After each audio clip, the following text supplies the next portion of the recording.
안녕하세요. 최종원입니다. 테슬라의 주주총회와 배터리 데이가 코앞에 있습니다. 국내에 미칠 영향과 핵심 내용 빠르게 살펴보도록 하죠. 시작 전에 하단에 있는 구독과 따봉 버튼 눌러주시고 같이 한번 보도록 합시다. 그럼 시작합니다. 테슬라 주주총회 23일 날 열립니다. 미국 시간으로는 22일이고요. 국내 시간으로는 23일 아침에 새벽 5시 30분에 이뤄지게 됩니다. 이때 내용이 나오게 되는데 주요한 내용들은 뉴스에서 보셔서 아시겠지만 간략하게 네 가지로 다 추려지고 있습니다. 이것이 공통된 내용이에요. 가장 큰 거는 이것이 국내 3사의 악재다라는 거. 왜 악재냐? 발표 내용만 봐서는 테슬라가 시장을 압도할 만한, 다 잡아먹을 만한, 기존 점유율을 다 깨버릴 만한 그런 무시무시한 내용을 준비했다라고 하는데 실상 그것이 현실화되려고 하면은 워낙에 오랜 시간 걸리고 비용적인 문제도 있기 때문에 처음에 발표될 때에는 예상 시점에서는 악재처럼 나왔지만 현재 시점에서는 기점에 가까워지면 가까워질수록 불확실성 해소. 어차피 저거는 좀 과장된 면이 크다라는 점에서 여기서부터는 악재 해소 쪽으로 불확실성 해소 쪽으로 반영될 가능성이 높다. 이렇게 해석이 되고 있어요. 그래서 주가의 반응이 처음에는 하락으로 나타났다가 현재는 완만하게 반등하려는 기조로 가고 있습니다. 물론 중간에 이슈가 껴있는 종목 같은 경우에는 좀 달라졌지만 테슬라한테 견제를 받을 뻔한 대표 3사 같은 경우에는 이와 같은 흐름으로 가고 있다라는 거. 여기서부터 이제 네 가지에 대해서 살펴보게 되면은 테슬라 쪽에서 신기술을 공개할 가능성이 있다라는 겁니다. 전고체 배터리를 공개할 가능성이 있다라는 건데 기존에 있던 2차 전지와는 다르게 효율적인 면에서나 효율적인 면은 솔직히 따져볼 필요가 없는 거고 용량 면에서나 아니면은 크기, 부피 면에서 전기차의 경량화를 실현할 수 있는 기반, 기초 기술이기 때문에 여기에 대해서도 굉장히 말들이 많습니다. 나노와이어에 대한 것이고 그리고 이 나노와이어를 활용한 배터리의 용량이 굉장히 획기적이라는 거. 어, 원래 2차 전지가 완전히 방전된 상태에서 새롭게 충전을 해야지 배터리를 100% 효율로 해서 사이클을 계속해서 돌릴 수가 있는데 잔량을 남긴 상태에서 새롭게 충전하게 되면은 이 부분이 죽는다라는 단점이 있대요.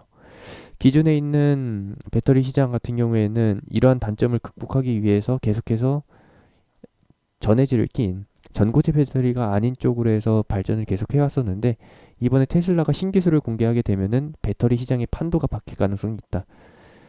기존에 전고체 배터리를 활용한 2차 전지 배터리, 전기차 왜 안 내놓았냐? 안전성 문제 때문에 안 내놓았었던 것인데 이번에 테슬라가 이렇게 시도를 하게 되면은 대표 3사 같은 경우에도 이외의 전기차 시장에서도 도전할 가능성이 크다라고 봅니다. 물론 그 감수는 위험성 감수는 기업이 해야 되고 사용자가 해야 되는 것인데 기다려 봐야죠. 어떤 결과가 나올 것인지요. 그래서 나노와이어 관련해 가지고 국내에 여러 종목들이 있긴 한데 그 중에서 뭐 MK전자라는 종목이 나노신소재라는 종목이 대주전자재료라는 종목이 이런 신소재 관련한 2차전지 소재 관련한 종목들이 대두화되고 있고요. 이런 종목들이 테슬라 배터리데이 이후에도 갈 수 있느냐?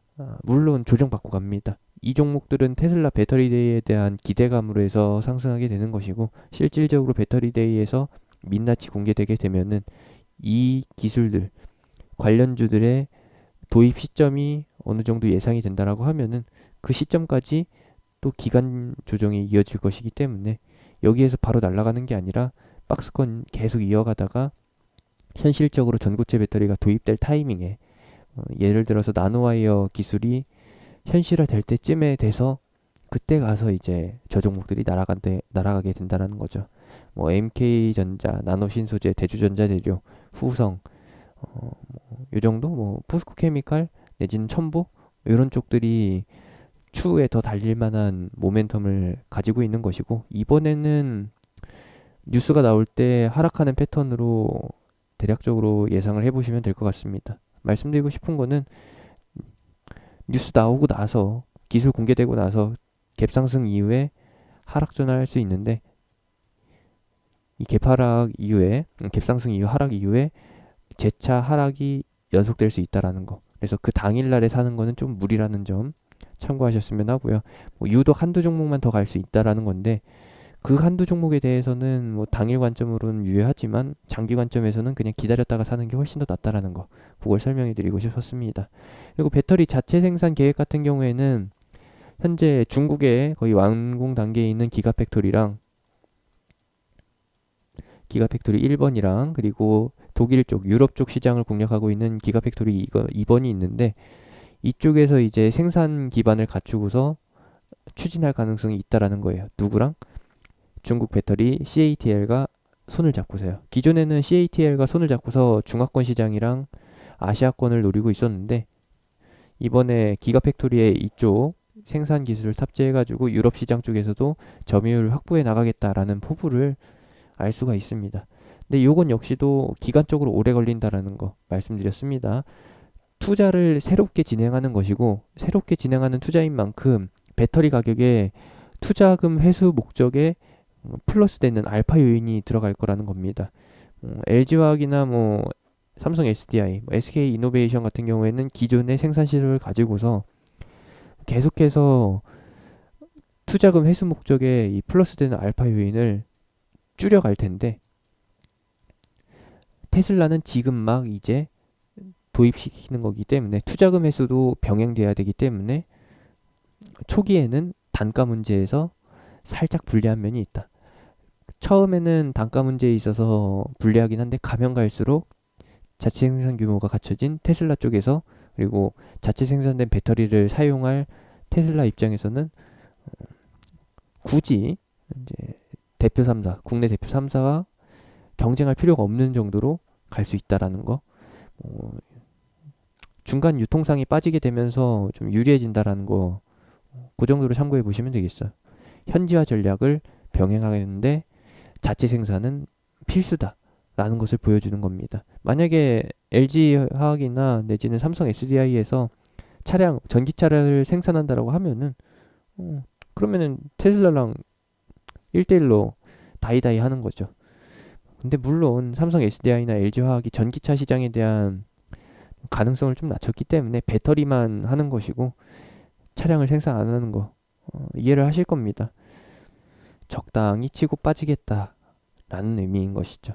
배터리는 활용도가 굉장히 높기 때문에 굳이 완성 제품, 완성차를 생산하지 않더라도 다른 분야로 활용되는 데 있어서 이익을 충분히 뽑아낼 수 있다라는 점, 그런 점들이 완성차까지 안 간다라는, 테슬라처럼 안 한다라는 그 사안으로 보시면 되겠습니다. 그러면 단가 문제에 대해서는 점진적으로 테슬라 쪽에 호재가 되겠지만 향후 한 5년, 최소 5년이라고 봐요. 최소 5년 동안은 국내 3사의 배터리 사업에 있어서 매출 감소에 있어서 영향력은 없을 거라고 봅니다. 일단은 중국에 있는 기가팩토리 말고 독일에 있는 유럽 시장을 공략하려는 목적의 기가팩토리 같은 경우에는 워낙에 생산 시작까지 최소 한 3년이 남았기 때문에 이거에 대해서는 문제가 없다라고 봅니다. 그러면은 요약을 해보면은 무엇이냐? 이거죠. 악재라고 하면은 미래에 대한 미래 점유율 하락에 대한 미래 매출 하락에 대한 가능성, 불확실성이라는 것이고 호재라고 하면은 대표 3사한테는 호재가 아니겠지만 아니지만 테슬라 쪽이나 혹은 중국 배터리사 CATL한테 소재를 공급하는 회사한테는 신기술과 관련된 소재를 생산 혹은 공급 가능한 회사 같은 경우에는 테슬라 배터리데이 이후에 시장의 판도 변화가 호재로 다가올 것이라는 거죠. 분명히 테슬라 배터리데이가 가져오는 효과가 있을 겁니다. 이전에는 전해질 고체가 아닌 상태의 이제 소재를 가지고서 배터리를 만들었다라고 하면은 앞으로는 전고체 소재를 활용한 배터리가 이제 보편화될 것이기 때문에 거기에 대해서 시장의 판도가 바뀌고 새로운 수요가 늘어나게 된다. 물론 전해질을 생산하는 회사 입장에서는 잠진적으로 미래성으로 가면 갈수록 매출이 줄어든다는 점에서 악재지만 장기적 악재이지만 전고체 배터리를 향한 소재 생산한 기업들은 개발 기업들 같은 경우에는 장기적으로 호재라는 거. 이런 식으로 봐주시면 되겠습니다. 그러면 테슬라 배터리 데이는 호재냐 악재냐? 처음에 해석하기로는 악재였는데 지금은 그냥 불확실성 해소로 간다. 호재는 아니더라도 기존의 주가 상승을 방해했던 요소가 없어지게 되면서 여기서 이제 배터리 3사에 대한 매매 심리가 활성화가 되면은 외국인이나 기관이 이쪽으로 해서 또 한번 트레이딩을 하려고 하면은 당연히 오름세로 전환을 하겠죠. 단발적으로는 요 구간 최근에 있었던 낙폭을 회복할 수 있는 불확실성 해소 포인트라고 보고요. 삼성 SDI 같은 경우에는 47만 5천 원까지 다이렉트로 간다라기보다는 46만 원에 근접하는 불확실성 해소 모멘텀 기반의 상승, 반등이라고 해야 되죠.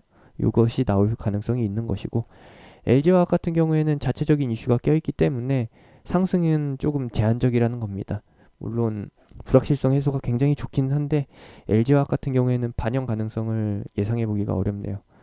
SK이노베이션 같은 경우에도 이제 불확실성 해소가 부분적으로 반영이 되는 것이고 그리고 나서 이제 만약에 SK이노베이션 쪽에서 배터리 아니죠 테슬라 배터리의 기술을 따라잡을 수 있는 가능성이 실린다라고 하면은 전고체 배터리에 대한 기술력 확보 혹은 생산 능력 확보 이런 것에 대해서 포인트가 잡히게 되면은 당연히 좋은 거죠.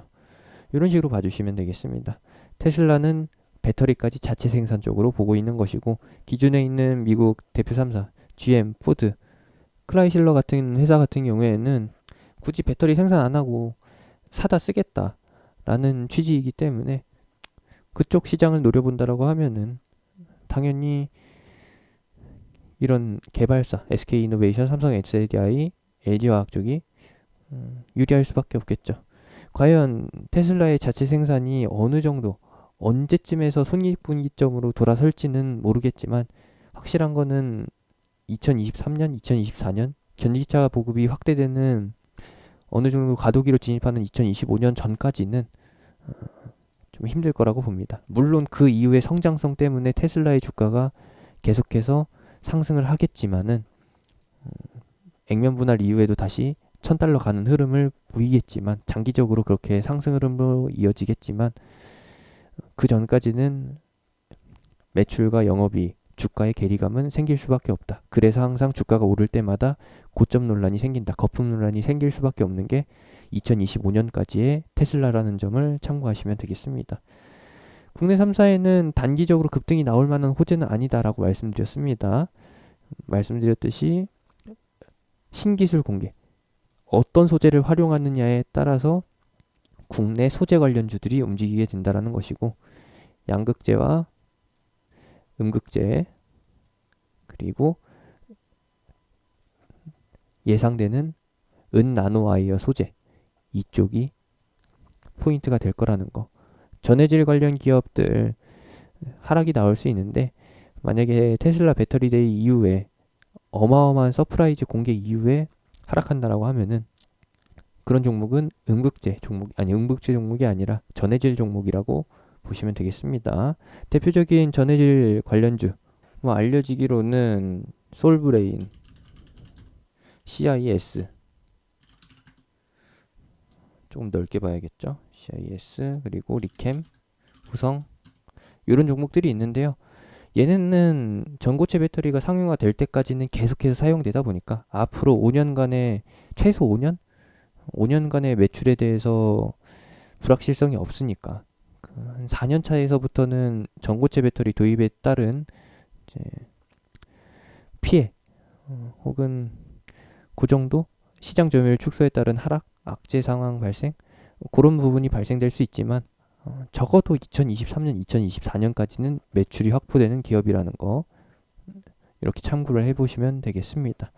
여기까지고요. 테슬라 배터리데이 결과에 따라서 움직이는 종목 그리고 그 이후에 조정 나온 이후에 모멘텀은 다 반영되고 재료 소멸됐다라는 관점에서 하락한 이후에 다시 한번 볼만한 종목은 배터리데이 끝나고 나서 또 한번 영상으로 업데이트 해드리겠습니다.